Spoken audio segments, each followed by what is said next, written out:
जय जय राधा माधव कुंज बिहारी।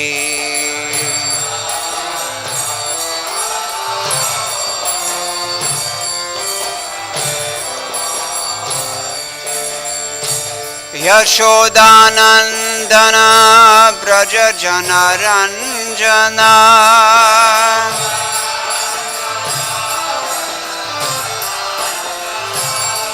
यशोदानंदन ब्रज जनरंजना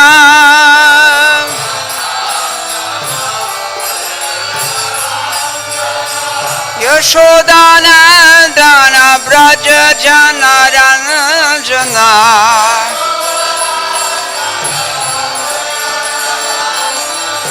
यशोदानंदन ब्रज जनरंजना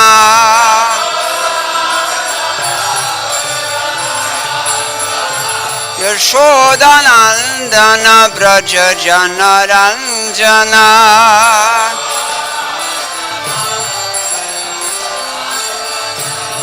यशोदानंदन ब्रज जनरंजना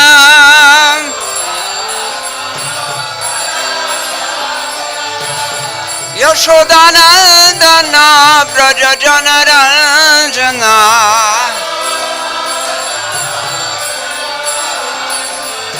यमुना तीर वनचारी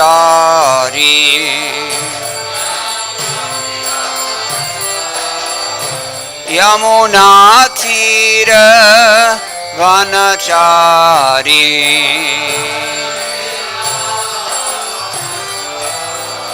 जय जय राधा माधव कुंज बिहारी।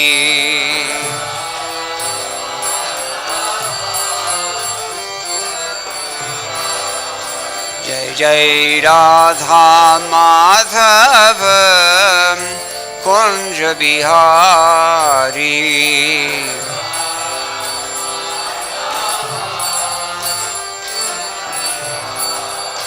जय जय Radha Madhav Kunj Bihari.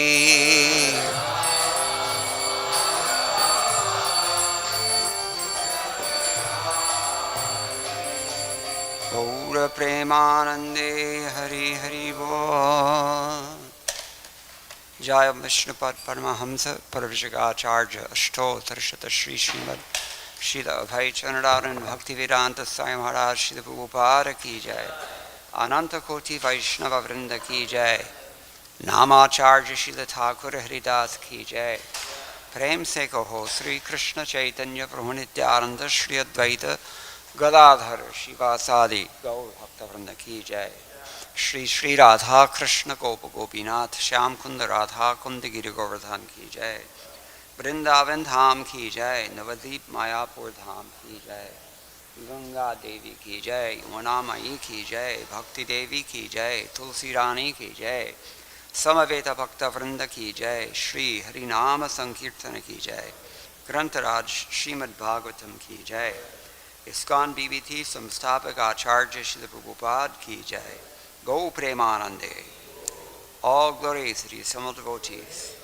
All glories to the assembled devotees. All glories to the assembled devotees. All glories to Sri Sri Guru and Gauranga. Jai Shri Prabhupada.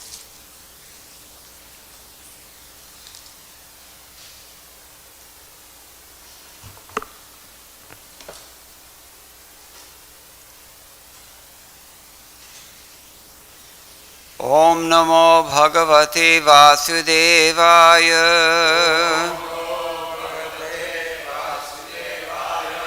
Om Namo Bhagavate Vasudevaya. Om Namo Bhagavate Vasudevaya. Narayanam Namaskritya Naram Chaiva Narottamam Devim Sarasatim Vyasam tato jayamudirayet nashtaprayeshu abhadreshu nityam bhagavata sevaya bhagavatyuttama shloke bhaktir bhavati naishtiki Krishne swadhamopagate dhanamajnanadibhis saha kalaunashtadrishamesha puranarko dhunoditah. This is Grantharaj Shrimad Bhagavatam, 3rd Canto, Chapter 32, and we're on text number 3. Please repeat. Tat Shraddhaya Akranta Matihi Pitri Deva Vrataha Paman Gatva Chandramasam Lokam Somapaha Punaha Eshyati Tatshraddhaya Krantamati Pitradeva Vrata Puman Gatva Chandramasam Lokam Somapah Punareshyati Tatshraddhaya Krantamati Pitradeva Vrata Puman Gatva Chandramasam Lokam Somapah Punareshyati Tatshraddhaya Krantamati Pitradeva Vrata Puman Gatva Chandramasam Lokam Somapah Punareshyati.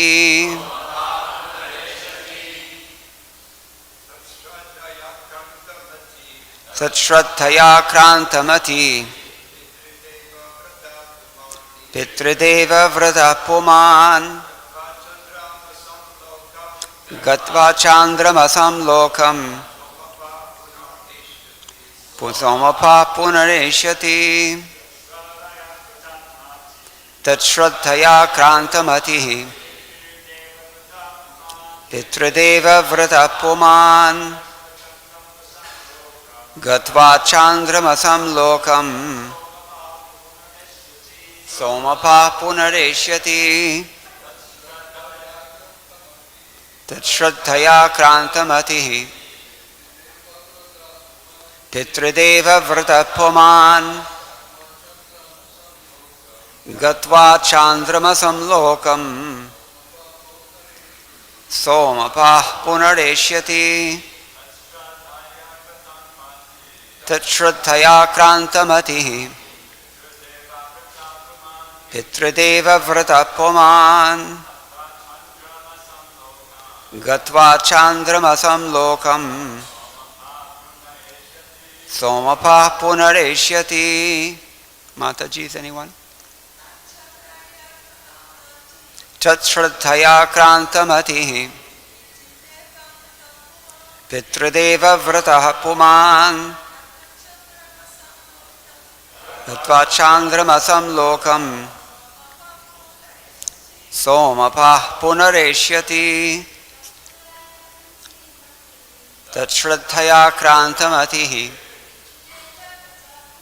Pitradeva Vrata Puman Gatva Chandramasam Lokam Somapah Punareshyati.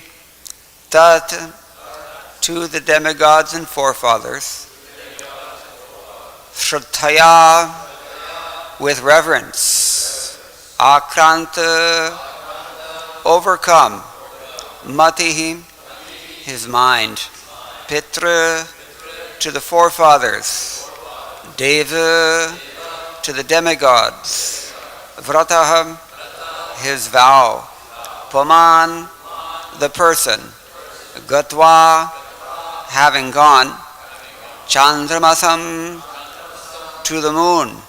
Lokam, planet. Somapaha, drinking soma juice. Punaha, again. Eshyati, will return. Translation and purport by His Divine Grace A.C. Bhaktivedanta Swami Srila Prabhupada.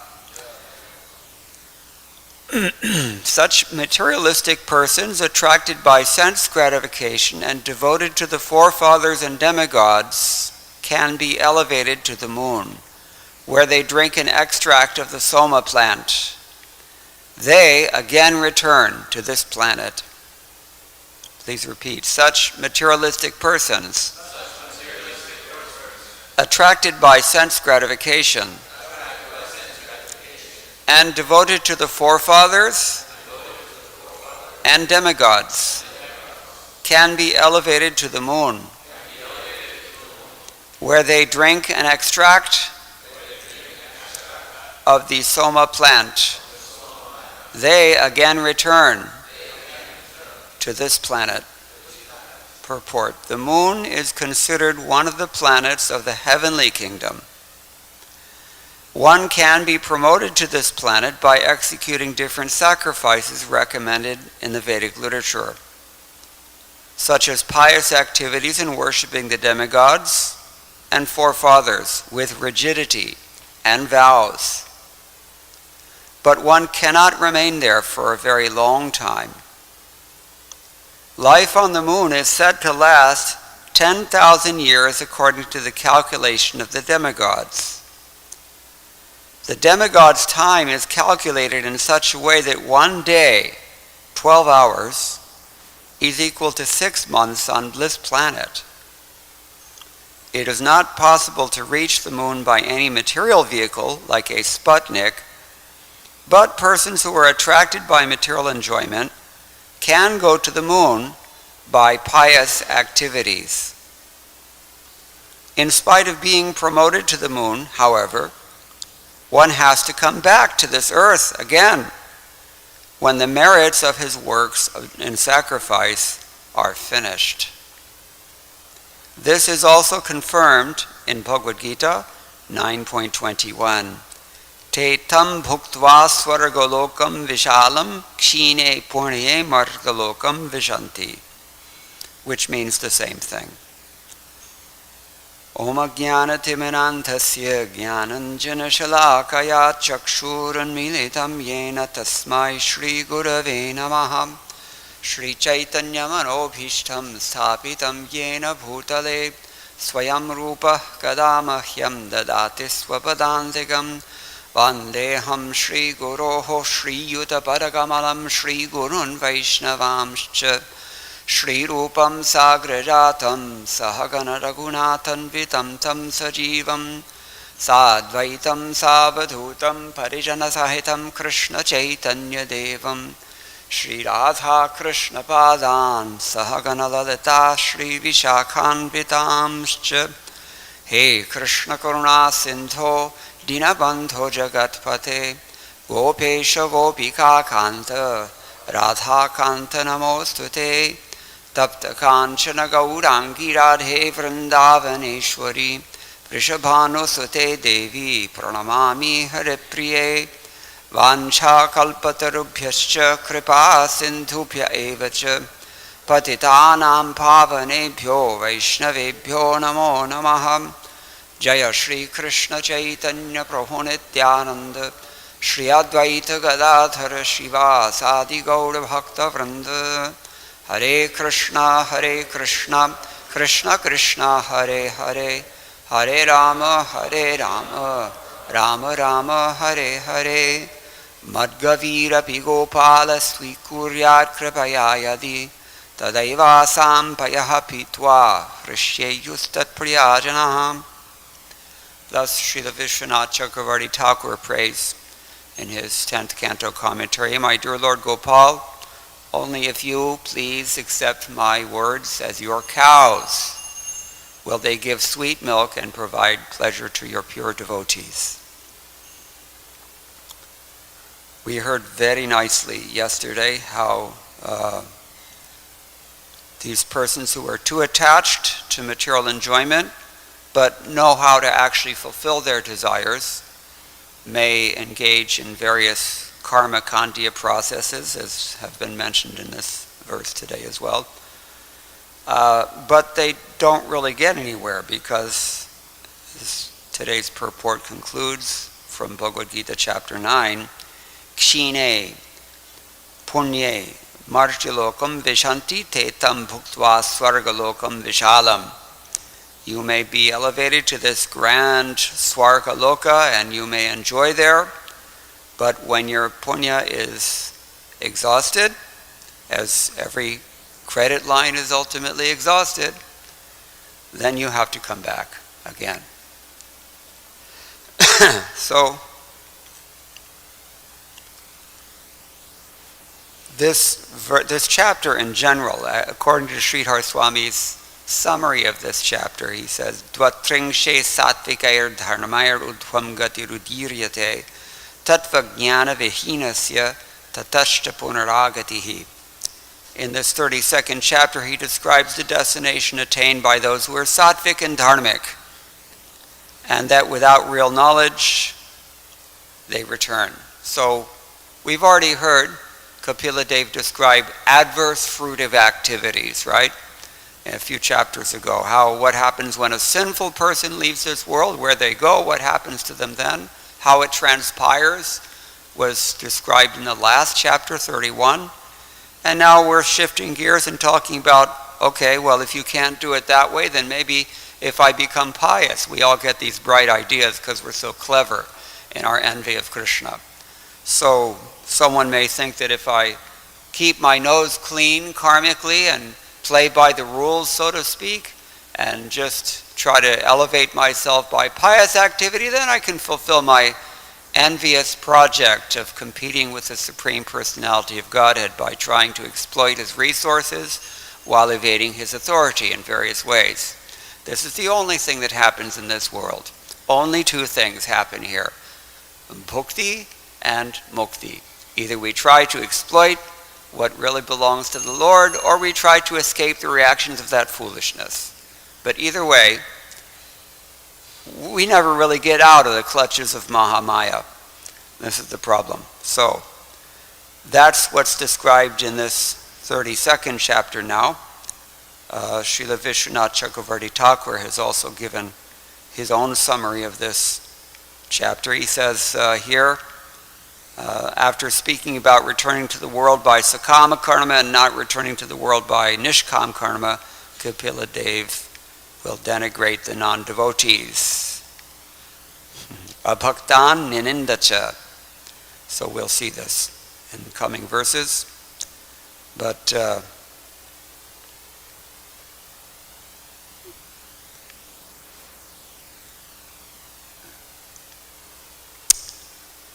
four verses here describe,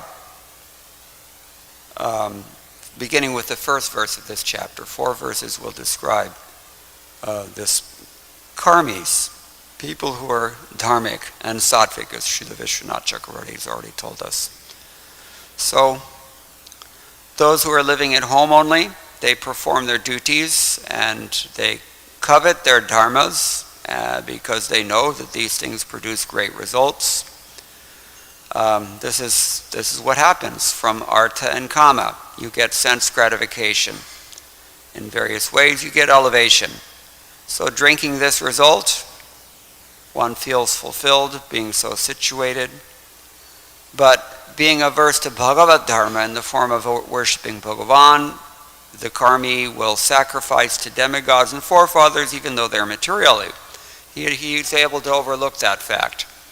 Even though these persons are within the realm of karma just like me, although they're superior, but we're okay with that. This is the problem of being envious. That's why we chant, Hare Krishna, Krishna Krishna, Hare Hare, Hare Rama, Rama Rama, Hare Hare. As long as we're envious, we will settle for repeated birth and death. We've been doing it for a long time, each of us. We know this. So, we have to, while we can, as human beings, while we have this short opportunity, 100 years in this material world is a lot shorter than 10,000 celestial years, isn't it? So, but within that short period of time, you can actually become Krishna conscious, or you can become very Krishna conscious at least, if not fully Krishna conscious. So this is a wise idea. Tataha kim, Sridhar Swami asks. What then? Tatraha, that he explains. Tesham shraddhaya kranta vyapta materiasya. What happens to those whose intelligence is pervaded by faith in Vedic sense gratification. This is the essence of it. We all have very strong faith in Maya, strong faith in the process of sense gratification. And when we're more pious, relatively speaking, then we have faith in sense gratification that is based on Vedic injunctions. It's another form of envy. In fact, Krishnadas Kaviraj Goswami can go so far as to say in the Chaitanya Charitamrita that the root of all cheating is dharma. You wouldn't have expected that. It's very valuable because without dharma, you can hardly become Krishna conscious. That Krishna says in the end of chapter 7. But at the same time, you should understand it is not directly Krishna consciousness. It's kind of like if you want to go to downtown Los Angeles from, say, Robertson Boulevard, where do you have to go? I-10, yes. So you just get on I-10, correct? No. You get on the feeder road that leads into I-10, correct? You're not just magically transported into the I-10 freeway. You have to take some road to get there. That is dharma. And that is its whole utility. If we want to become Krishna conscious, we have to be pious, at least. But, the piety in itself is nothing. And envious people who really don't want to become Krishna conscious, they are going to settle with this piety alone. And they think, I'm a good person, I'm pious. Krishna even describes them in the 16th chapter of Bhagavad-gita. These are pious people, but he's describing them under the rubric of the demons, because the spirit itself is demoniac. I want to exploit Krishna's things. I don't want to recognize his authority. This is the demon within us all. So, all right. So here we're talking about the sattvic demons, the dharmic demons, that what happens to them. So and it's interesting here, the words that he uses actually. Akranta mati, akranta, जो हिंदी बोलते हैं उसको आक्रांता का मतलब क्या है? आक्रांता, akranti or kranti. You know kranti at least. What does kranti mean? Battle, yeah, attack. So the intelligence is attacked, and Prabhupada here translates it as mind, akranta mati. The mind is pervaded, Sridhar Swami says, by this faith in sense gratification. But it's as if our intelligence, it's higher than the mind, it's the intelligence itself also, is under siege. Our intelligence is held under siege by this faith, bad faith. As they say, bad religion. So this is kaitava dharma, cheating religion. All right, so what happens to those whose intelligence is pervaded by this bad faith?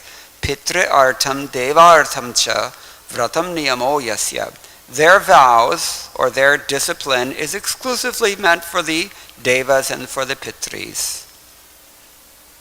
Like we said, they're prepared to worship these personalities and get something in return. It's business, bribery, in a very sophisticated and civilized form. So that's the only reason that they're interested. Nobody works without some result. So this is their interest, really. And that's the basis of their vrata. There's no bhakti, there's no love involved. Either on the part of the demigod, neither on the part of the worshipper. No love. It's all business. And the demigods will give you your temporary results. We heard yesterday, quoted from the yesterday's purport in the 7th chapter, They will give you, but therefore it's less intelligent to worship these persons, because they'll give you only temporary things, and they will give you these things even if they're not really good for you. Here in America, sometimes teenagers, they want to drink alcohol or they want to smoke cigarettes. The shopkeeper is not allowed to sell those things. Sometimes they will, sometimes they don't. That's another matter. But they're not allowed to do it. So they hang around the outside of the liquor store, and they wait for somebody who looks cool. And then they hit that person up, and can you score us something, that will intoxicate us? And they'll do it. Or sometimes they go in directly and they buy, and the shopkeeper's okay to sell them also, because he only wants money. No love. If he loved them, would he do that? Of course not. That's why the parents don't do it. It's not love. So the devatas don't really love those who worship them. In fact, they don't even respect them. In the 5th canto, that verse, manoratena asati dhavato bahi, commentators there point out that these demigods, they're normally they're on the clock.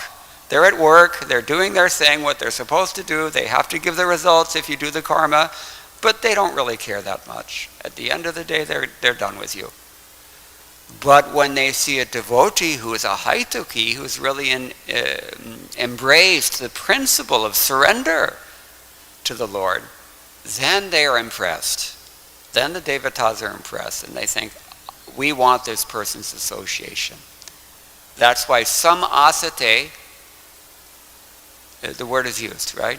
Yasyasti bhaktira bhagavati akinchana sarvari gunastata sam asate suraha. They come and stay. Sam asate. Samyak asate. Means they come into your heart with all their good qualities, and they stay there because they think we want this person's association. Even we are not free of our kamas. That's how we got to be demigods in the first place. And someday we will no longer be here. We'll have to go down again, as we've described. So this is the problem. So with a pure devotee, even the demigods are impressed. But ordinarily they don't care, and that's why they'll give you your temporary results. And certainly you don't care. It's not out of love that you're worshiping them. The proof of that is that everybody goes to Sai Baba or somebody else. Whoever will fulfill your desire. And then the multinational corporations come along, and they'll switch over their allegiance to them. They get the nice job, and they get whatever it is. Or the communists will come, or somebody will come and fulfill their desire. There's no more need for demigods. This is what we see in modern day India, where I live. So, all right, but what happens if you really do follow these Vedic rules and worship these forefathers and, devas and such? Somapa, tatra somam pitveti artha. The idea here is that they're in Svargaloka, they will drink soma. We heard that also yesterday. So, this is what Sridhar Swami says here. Jiva Goswami adds to this discussion. They follow their dharma the way a calf will follow a cow. That's why the word was used in the previous verse, dogti. He's milking the dharma for everything that it's worth. And the milk that he gets is not actually milk, but it's somarasa, celestial beverage. It's not an intoxication per se. It's like, we don't really have anything like it in this world. But it's a drink that is completely rejuvenating and vitalizing, energizing. For all of your senses, for your intellect, everything is nourished by this somarasa. So they like that. So that's his idea. And but the problem is they reject Bhagavad Dharma.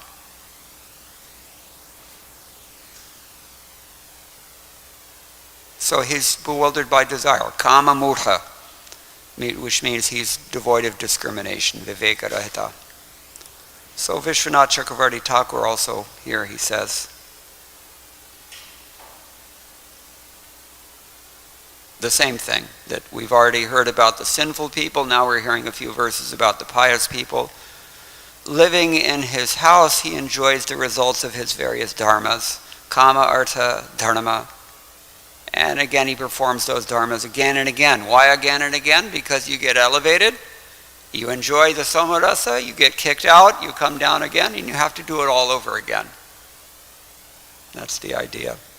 So after grazing the cows in the field, one milks them, and then again after getting the milk, one puts them back out to graze again. This is what is going on here. So even though that person performs activities according to scripture, still he's worthy of criticism. Vihita kridapi asau nindya eva adhikariti aha sa cha. This is Vishwanath Chakravarti Thakur's comment here. So we're not, it's better to be pious than impious for sure. But it's also a little bit more dangerous actually. I have personal experience of this. We used to go to Mudbidri, South Karnataka every year in the winter because it's too cold in Vrindavan. So, anybody know where that is? South Karnataka, near Mangalore. It's actually a Jain place, but we used to stay there next to one Venkataraman temple, Venkatesh temple, and all the Brahmins there, all Madhva Brahmins. And they're just like ISKCON devotees. They get up, they go to their morning program, they're performing Sankirtan just like us, everything the same. And in fact, these persons are so sattvic and so dharmic and so educated and so civilized that they speak Sanskrit even with their families at home. So, I was kind of impressed by that. But the problem with this is that we didn't see any intensity among any of them about really going back to Godhead. This is the problem. What does Krishna say in Bhagavad-gita about the great danger of sattva guna? It conditions you by, yes, these two things. Knowledge, not exactly knowledge in the sense of data, knowledge in the sense of increased awareness. That's sattva guna. If you have decreased awareness, you're in tama guna. If you have distracted awareness, splayed awareness, that's passion. And increased focused awareness, that is sattva guna. So increased awareness, this will come through sattva, anything sattvic, and happiness. Because if you're aware, then you don't make the same stupid mistakes and suffer the result as other fools. Increased knowledge is valuable in that way. But when one is aware of everything, you know everything, and you're happy, then what's the problem? You become proud and you become complacent. And this is the great danger of sattva guna. So, therefore he says, Vihita kridapi asau nindya eva adhikariti aha sachapiti. Even though the person performs activities according to scripture, he's still worthy of criticism. So, somapas tatra somam pitva punareshati punaradha patishyati. Having drunk soma on the moon, he falls down to earth again. So the verse that Prabhupada is quoted here in his own purport here, two verses actually, which we haven't heard yet in this chapter. Traividyamam somapa puta papa yajnairishtva svargatim prarthayante te punyamasadya surendra lokam ashnanti devyan divideva bhogan. Those who study the Vedas and drink the soma juice, seeking the heavenly planets, worship me indirectly. Purified of sinful reactions, they take birth on the pious heavenly planet of Indra, where they enjoy godly delights. There's a long purport there. We can try to summarize some things as time permits, but let me go on to the next verse, which says, Tetam bhuktva sargalokam vishalam kshine punyamartyalokam vishanti. This is what Prabhupada quotes in today's purport. Evam trayi dharmam anuprapanna gadagatam kama kama labhante. Nice. It means that when they have thus enjoyed vast heavenly sense pleasure and the results of their pious activities are exhausted, they return to this mortal planet again. Thus, those who seek sense enjoyment by adhering to the principles of the three Vedas achieve only repeated birth and death. It just doesn't do any good. We've heard elsewhere also, Abrahma bhuvanan loka punaravarti norjana ityadi. Even you go to Brahmaloka, you're coming down again. Jatasihi dhruvam mrityur dhruvam janma mritasya cha. Any birth anywhere means it's going to end also. Just like if you're in hell. I always quote Winston Churchill. He said, if you're going through hell, keep going. It will end eventually. So even if you go to heaven, Sargaloka, even if you heavenly damsels and so much beautiful Gandharva music and knowledgeful Vedic literature, everything realized to some degree at least. But you can't stay there, my friend. You have to come back home again, back to this material world. Otherwise, so the best thing is to go home, back home, back to Godhead. Srila Prabhupada explains these verses, and other acharyas also explain very nicely. Sridhar Swami says here that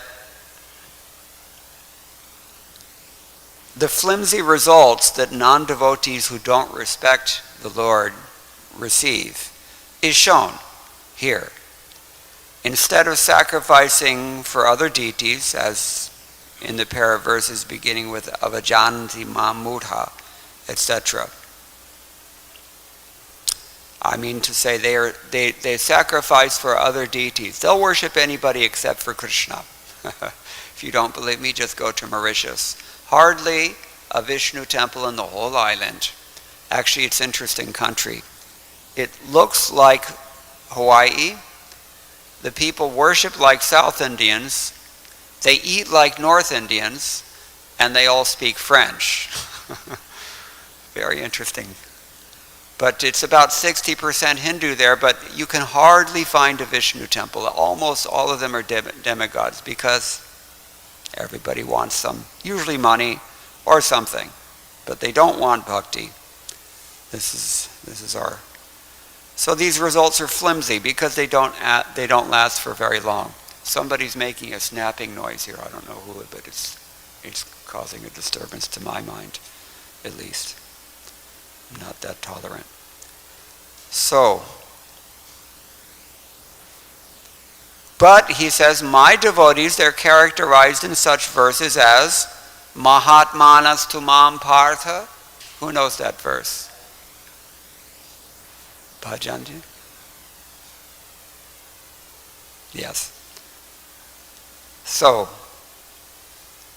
two verses here say that as long as one is concerned with Traigunya things, he has a hard time surpassing the current of birth and death. What does Traigunya mean?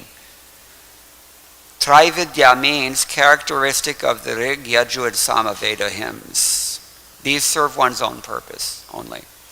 And whether individually or collectively, these persons who are completely absorbed in that stuff, they don't worship Krishna. And they don't go back to Godhead. They may go to Swargaloka, that's okay. But they're going to come back to this material world. So it's a waste of time. Ultimately, it's just a waste of time. This is the point. All right. So then,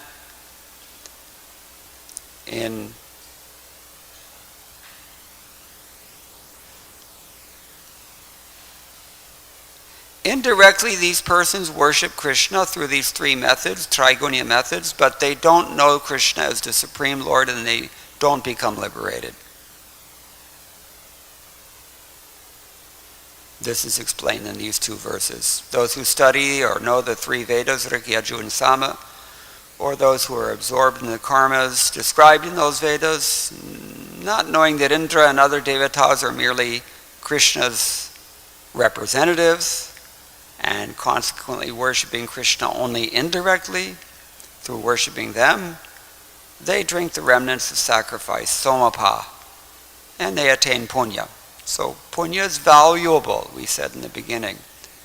You cannot hardly be Krishna conscious without it, but it's not the end. This is the thing we always have to know. Famous verse in Shrimad Bhagavatam, 2nd chapter, what does he say about this?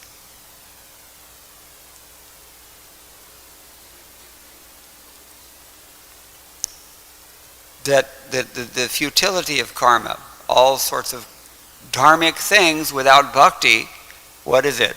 It's only a shrama eva hi kevalam. You only get the labor that you've undergone to amass that punya. Better if you've amassed that punya, and you should, if you have none, you will need some. So, but if you've amassed any punya, it's better to hold on to that and invest it in Krishna consciousness. This is the point. You cannot do Krishna consciousness, hardly you can do Krishna consciousness at least, without punya. And on the other hand, if you only have punya but no Krishna consciousness, that's a useless waste of time. So better to be pious, gain some punya, and invest that in Krishna's service. And we do that automatically. How? We heard yesterday. Follow the instructions of the spiritual master, His Divine Grace, A.C. Bhaktivedanta Swami Srila Prabhupada. Simple thing. Very simple thing. Just follow the program that Srila Prabhupada established. Don't invent anything. Don't try to escape from anything. Don't try to concoct anything. Or twist and twangle or reinterpret or review anything. Just follow. Very, very simple. And you rise early in the morning, worship Krishna, you chant your rounds, hear the Shrimad Bhagavatam, study Prabhupada's books, associate only with devotees, take only Krishna prasadam, preach according to your capacity. This is automatically, you will become pious by doing punya shravana kirtana, Bhagavatam also says. The punya will come through performing transcendental bhakti, but it is not mundane punya. It is a transcendental punya. All right. I don't know what else to say. There's so much more in the commentaries here, but maybe we should leave some time for questions because he's already spoken about a lot of things that are very important. Just one thing maybe we should mention in passing before we end.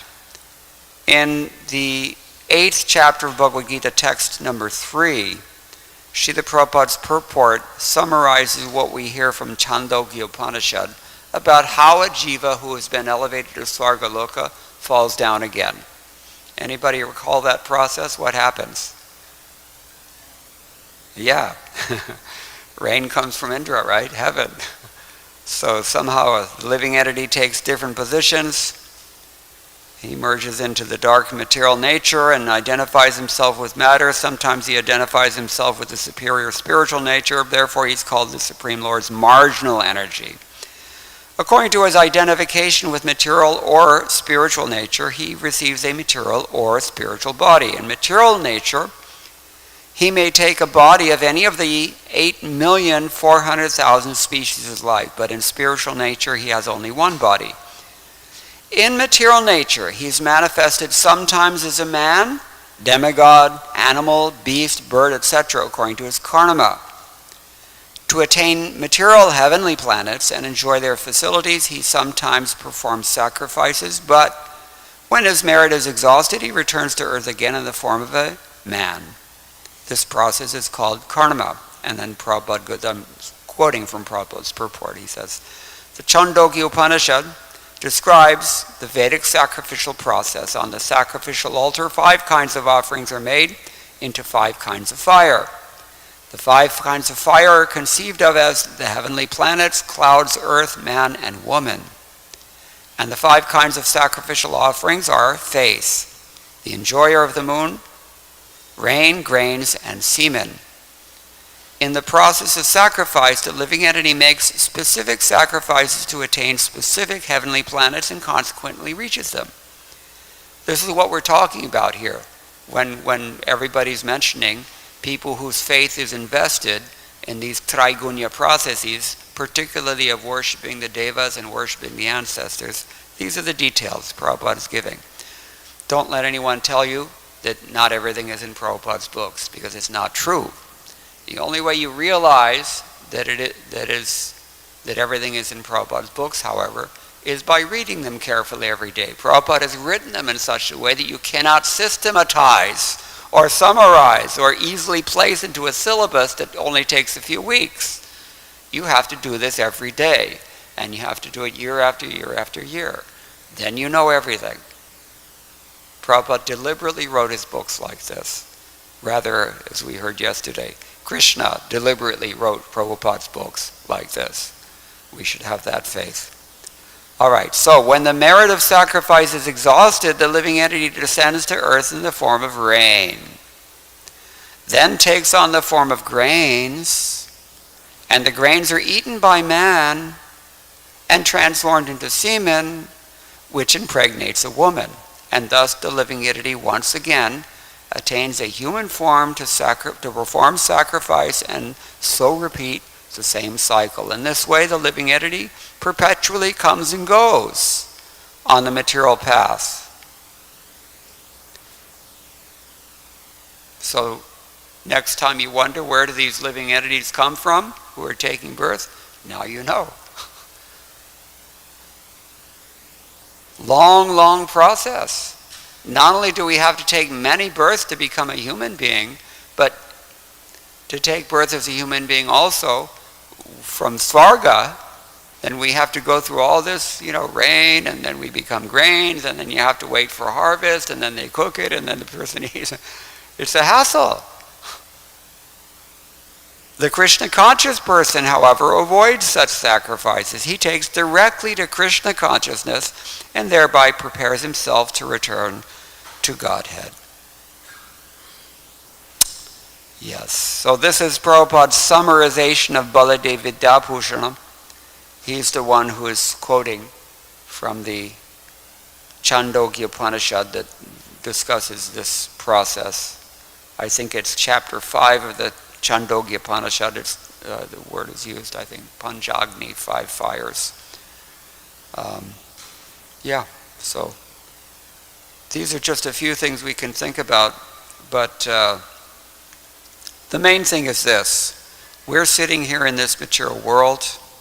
Yeah, it's actually Chandogya Upanishad, chapter 5, section 10, verses 1 through 10, which describe this whole process, in case you're losing sleep over it.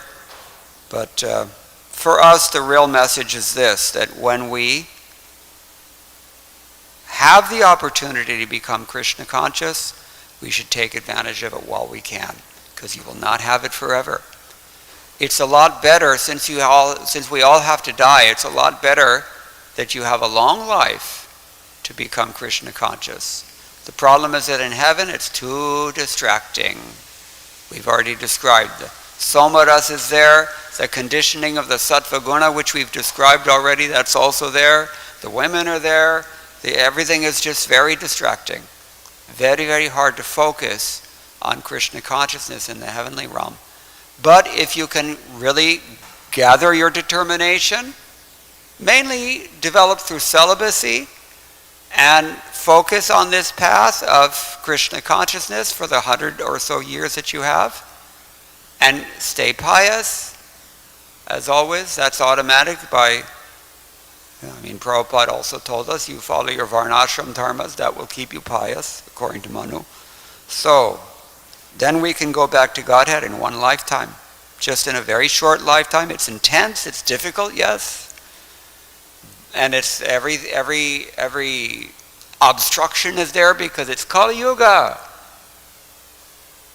But we can do this, as we heard. Many, many persons in the past have succeeded. And you can add to their number. The ball is in our court. It's a choice only. We always have a choice. And if we surrender to Krishna, even if we don't have some facility, what does Krishna say about that? Yeah, I'll give it to you. No problem. Whatever you have, I'll preserve it for you, but you have to surrender. This is the key. We just have to make that choice. Once we surrender, then the mercy comes, and mercy makes everything easy. Oh yeah, done. Okay. I'm going to stop here, but if anybody has any questions or comments, yes, Brigupati Prabhu. Thank you. Very nice class. So in the 10th canto of the Shrimad Bhagavatam, there's a statement by Krishna, Yasya Hamananugami Hadashe Tadadamshna. I believe he's talking to Marjustia, and he says that when I especially favor somebody, I take away, their facility for material enjoyment. And of course, at the end of the Bhagavad-gita, Krishna says, abandon all varieties of religion, just surrender unto me.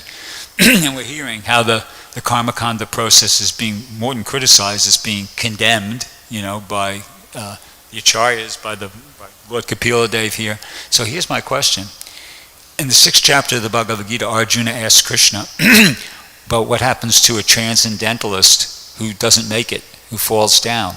And Krishna responds to that by saying that transcendentalist, one of the things that happens to him possibly is that the unsuccessful yogi or transcendentalist, after many, many years of enjoyment on the planets of the pious living entities, is born into a family of righteous people or into a family of rich aristocracy. So my question is, why does Krishna do that?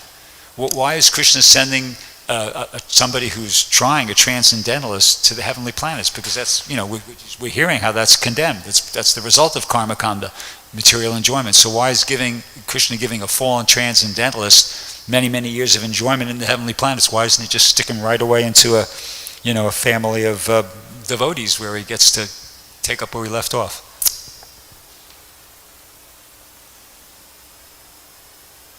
Your implication is that Krishna's tempting that person who's already a little weak such that he didn't become fully Krishna conscious. Yeah. I mean, I'm being a little bit devil advocate here just for the purpose of, hearing a good answer, but, Yeah. Well, this is all on the table, very clear. If you've read the commentaries of Vishwanath Chakravarti Thakur, especially on the 7th chapter of Bhagavad-gita, he spells it out very clearly. What are our options? If we have a greater inclination towards impersonal gyan, then we will go and hang out in the Brahmajyoti until we fall down for some time. And if we have a greater inclination towards material activity of any sort, pious or, only pious, then we can go to heaven and we can hang out there until we fall down. But you're going to fall down. Sans devotional service, you'll not sustain your position anywhere. And Svargapa Varga Narakeshwapi Tulyartha Darshanaha, a person who's really Krishna conscious, he therefore doesn't really make that great a distinction. So the person who's partially Krishna conscious, we can assume he may not always go to the heavenly planets. He may, if he belongs to that school of devotee who believe that there is such a thing as Vikarma Yoga, and he engages in mixed devotional service involving some degree of sinful activity, which means activity that is not enjoined in the Vedas, then that person may come back as a human being as well, because he doesn't have sufficient punya to go to Svarga, right? So it all depends. It's relative. We can't. These are generalizations that are made, that your options are either to go to heaven or to go to liberation, if not back to Godhead. Slavas want to add comment on. On that principle, how do you relate to Lord Brahma and, for that matter, even Lord Shiva? Because how do we what? How do you relate that to Lord Brahma, for instance, and Lord Shiva? Because they don't even liberate living entities, do they? I mean, and they don't liberate others. No. They don't liberate others, yeah. And not only that, but they themselves aren't even liberated. Yes, most of the time. Well, Lord Brahma and Lord Shiva are not exactly in the same category, except that they're both guna avatars. Shiva is, as we know, he's like what happens if you curdle Vishnu. Brahma, on the other hand, is a jiva like us. And my understanding is that generally the first birth that we take when we fall from the spiritual realm is as Lord Brahma. It's kind of like you get a slap on the wrist, and if you're good, you can come back home. But, quite often they get confused as Brahma, and they get sucked into the Maya vortex, and then they continue to spin down. And, where is it? Round and round it goes. Where it ends, nobody knows. That's how the material world is like that. So Brahma and Lord Shiva are not exactly comparable, but in Lord Brahma's case, he's not necessarily got there by pious activity, although you can do that also. You can elevate yourself through piety and become Brahma, but it comes the other direction as well. Shiva, on the other hand, that position is eternal. You cannot plier gain that position. So he's in a special category. I don't know if that's helping at all. Yeah. So, It's all, the choice is always, the ball is in our court eternally. This is my point. That's what we concluded with it. If you have the ball in your court now, and you have the facility and the opportunity to become Christian, just do it now, because what's the difference? Whether you wait 10,000 celestial years and then try again, you can do it now. One of my godbrothers, he put it very nicely. He said, we call them lifts in India, elevator. If you're in a tall building and the elevator door opens, then you don't really have to get out of the elevator if you don't want to, right? You can stay in the elevator, but there's more to life than the elevator. The elevator is meant to take you somewhere. And when the door opens up, it's a short window of opportunity. You've got to make a choice within a few seconds. Otherwise, other people are pushing buttons. You're going to go somewhere else. But, the wise thing is to decide, where do I want to go? Be clear about that, push the right button, and when the door opens, get out. And carry on with your activities. This is sanity. Otherwise, the only people who stay in elevators once the door opens, they're not the brightest bulb on the chandelier. You had a question? okay, so pious activities, definitely they're good, and they lead to bhakti eventually, sometimes. Well, not directly, though, but they facilitate bhakti. So the Vaishnavas, or the devotees who are in a very higher realization, sometimes they say, like that verse, Devarsi bhutaptanrinam pitrinam, that I don't want to do this anymore, I'm satisfied just surrendering to Krishna. Yeah. So my question will be, for someone who is new, devotees, we're not at a level yet. And then pious activities, we might neglect some samskaras are there. Yeah. So then, is better safe position to actually do both along with the chanting of the holy name, of course. This is what because Krishna's if you teaching. neglect them, and then that's not good, isn't it? Chapters 3 through 5 of Bhagavad-gita, this is what Krishna's teaching. It's at least karma yoga, and better yet, you develop yourself spiritually such that it becomes buddhi yoga, and then ultimately it will turn into bhakti yoga, because that's the only place that bhakti leads. But I think this is why Prabhupada told us, that the remaining 50% of his mission is that you have to actually do this. You have to actually live within those Shastric injunctions and carry them out according to your station in life. And that's as we said, that's going to guarantee that you don't fall again. You may not go all the way back to Godhead if you've chosen not to cultivate that intensity of bhakti, but at least you'll not go down. This is the point. So Krishna says, you think of me and with love, and at the same time fight. This is his instruction to Arjuna. And that instruction stays good all the way up until chapter 18, even after he says, Sarva Dharman Parityajya. It's still good. So that most of the time devotees are pious by nature, we see. Only very rare examples, like the gopis, or Arjuna had to kill his relatives. These things are very, very rare, actually. For most devotees, ordinary sadhakas, and also, the general paradigm is that you carry out your duties and you become Krishna conscious. Okay, one more, last one.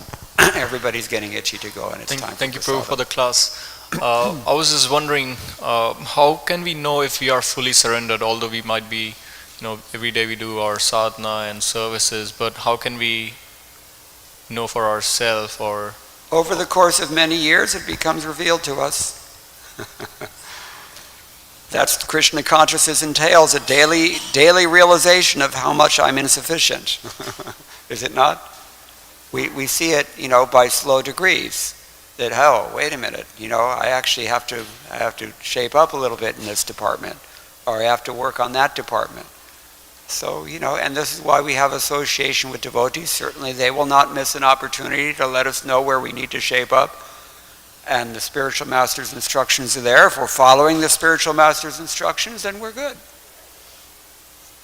But most of the time we're not following the spiritual master's instructions. This is the problem. The instructions are there, but we don't follow them. That's the real problem. We follow some of them because our faith is still, very strong in Maya. Our faith in the spiritual master is not that great yet. All right, we can continue to discuss after class. I think it's time to go. Thank you very much. All glories to Srila Prabhupada. Hare Krishna.